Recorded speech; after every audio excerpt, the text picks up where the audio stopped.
A poor miller had 3 sons. When he died, all that he left behind was a mill, a donkey, and a cat. "Well, since I'm the oldest," said his first son. "I'll take the mill." The second son quickly added, "And I'm next. I'll take the donkey." They looked at their younger brother, Marquis. "How lucky you are! You shall have the cat," the brothers said, and laughed out aloud. The poor fellow shook his head as his brothers left. It was not fair at all. "My brothers can make a fine living with a mill and a donkey, but what about me? I'm stuck with Puss," said Marquis, wringing his hands in despair. Puss had been listening. He stretched and yawned loudly.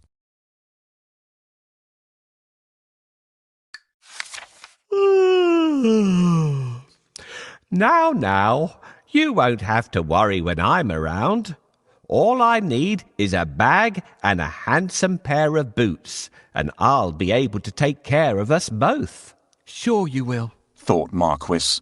But to be fair, he had seen Puss use many tricks to catch mice and rats. If nothing else, they wouldn't go hungry. "Our father left us some property in his will. I can't help thinking that it's been divided unfairly. Do you remember what I got?"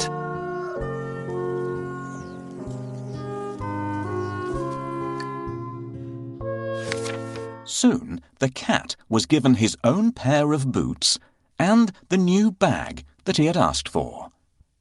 The boots fitted him perfectly, and he looked very smart. Puss packed a juicy cabbage and some bran in the bag, and slung it around his neck. He polished his whiskers and set out. Puss headed straight to a spot where there were plenty of rabbits. He had a great plan in mind.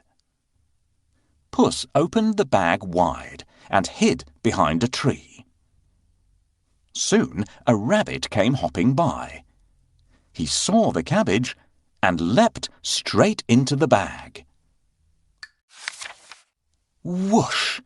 As quick as the wind, Puss grabbed the bag and tied it closed with a piece of string. With the rabbit in his bag, Puss walked straight over to the king's palace. He bowed low and presented him with the rabbit. "Your Majesty," said Puss in Boots in a royal voice, "this humble gift comes from my master, Lord Marquis of Carabas." This was a fancy name that Puss had chosen for his master. "What a thoughtful gift," said the king, who loved roasted rabbit. The next time, Puss managed to catch a brace of partridges and took them once again to the king. "This is wonderful. Tell your master I'm very pleased," said the king, who loved partridge stew even more. This went on for 2 months. Puss was becoming an expert at catching game, and the king was getting plumper. "First, I need a bait for the rabbit. What do you think rabbits love to eat?"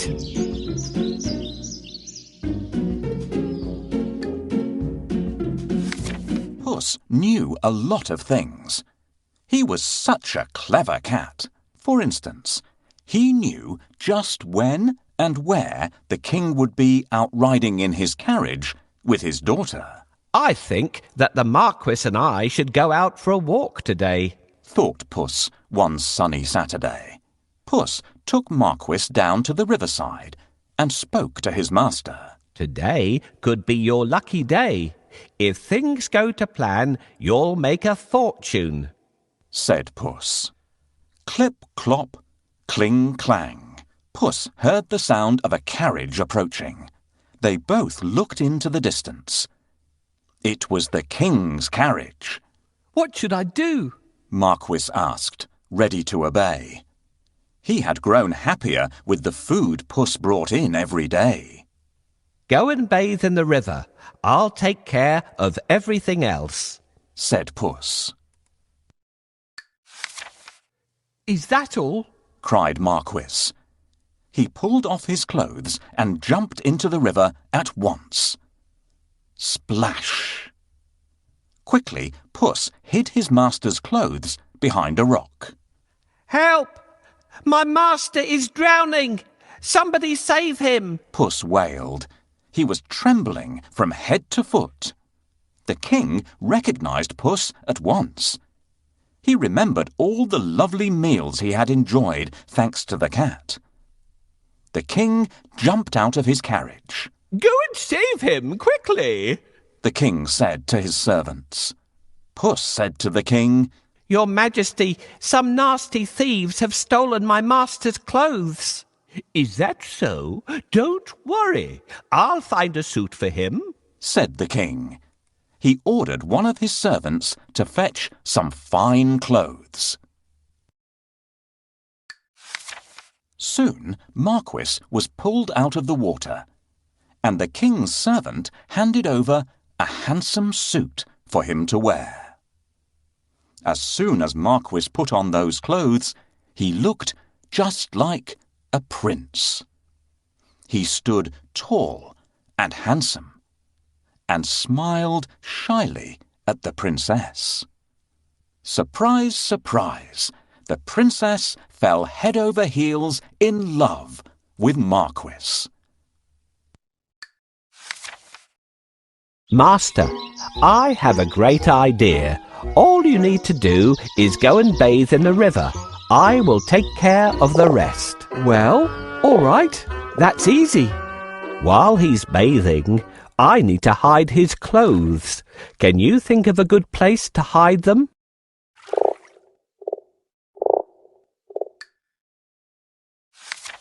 Puss grinned.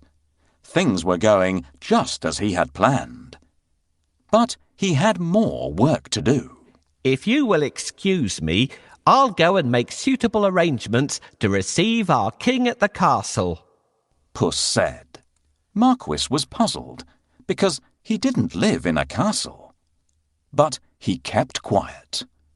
Puss ran ahead and met some men mowing the fields. My good fellows, stop your work and listen. The king is coming this way, and you are all in grave trouble. The only way to save yourselves is to say that these fields belong to the Lord Marquis of Carabas, Puss announced. The mowers looked at Puss in surprise. They were scared. This Lord Marquis must be very powerful, they thought. They agreed to do exactly what the cat said, to save themselves. Puss went ahead and saw some men and women reaping grain in a field. My good fellows, you can reap later, but listen to me now. The king is coming this way, and he'll make mincemeat of you unless you say that these fields belong to the Lord Marquis of Carabas, Puss announced. The reapers were very puzzled, but they definitely did not want to become mincemeat. They promised to tell the king that the fields belonged to nobody but Lord Marquis of Carabas. Puss went ahead and warned everybody to tell the king that the land belonged to Lord Marquis. The people thought that it wouldn't be right to mess with Lord Marquis. They decided to do exactly what the cat asked. But Puss had still more work to do. Huff, puff. He ran all the way until he reached a huge castle. Can you guess whose castle it was? Yes. The castle and all the lands belonged to a fierce and powerful ogre. But Puss was not scared of the ogre. He knocked at the castle door. Blim, blam. 2 guards opened the door. I'd like to pay my respects to your mighty master, said Puss. The guards knew that the ogre loved anybody who admired him,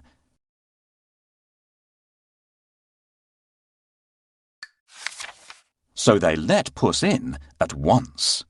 Puss bowed low to the ogre. I have heard much about your great powers. Is it really true that you can transform yourself into any animal you wish? Asked Puss. Even a lion? Watch me, said the ogre. Right before Puss's eyes, he transformed himself into a mighty lion. He roared so fiercely that Puss sprang up the curtains in fright. The ogre laughed loudly. That's amazing, said Puss. but I bet you can't turn yourself into a small creature. That's the most difficult thing in the world. I can, said the ogre. No, it would be impossible for a mighty ogre to turn into something like, for instance, a mouse? Said Puss. Oh, really? Asked the ogre, snapping his fingers. Boom! The ogre became a tiny mouse and scurried across the room.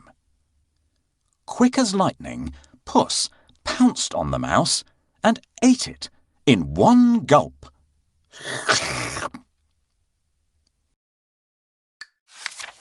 Puss licked his lips.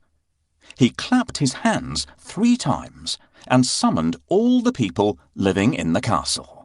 The ogre is no more. Puss announced. Will you accept Lord Marquis of Carabas as your master? He is kind and just, good and generous. The guards, maids, cooks, servants, and everyone else in the castle looked at Puss in surprise. But they nodded at once. They had never really liked the ogre anyway. Puss ordered everyone to prepare a feast for Lord Marquis and his very special guest, the king himself.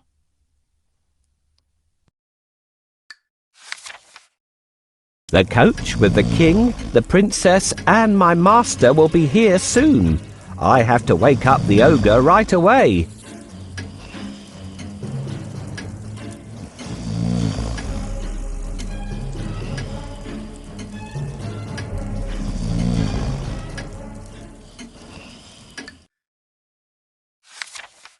Meanwhile, the king travelled through the countryside, speaking to the people.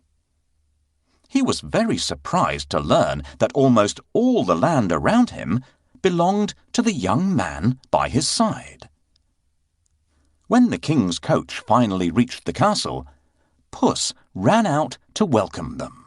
Welcome to our humble abode, Puss said to the king. The king gulped. The castle was bigger and even more stunning than his own. Puss led them straight to the huge dining hall. The table groaned with the weight of roast chicken, rabbit stew, mince pies, smoked duck, and hundreds of other dishes. The king was in 7th heaven. After eating the great feast and sipping the finest wine he had ever tasted, the king said, My dear Lord Marquis, I'd be delighted if you would marry my only daughter. Marquis smiled at the princess. I will if the princess wishes to live with me, said Marquis shyly. The princess was so happy that she wanted to dance all around the castle. She blushed in delight and nodded.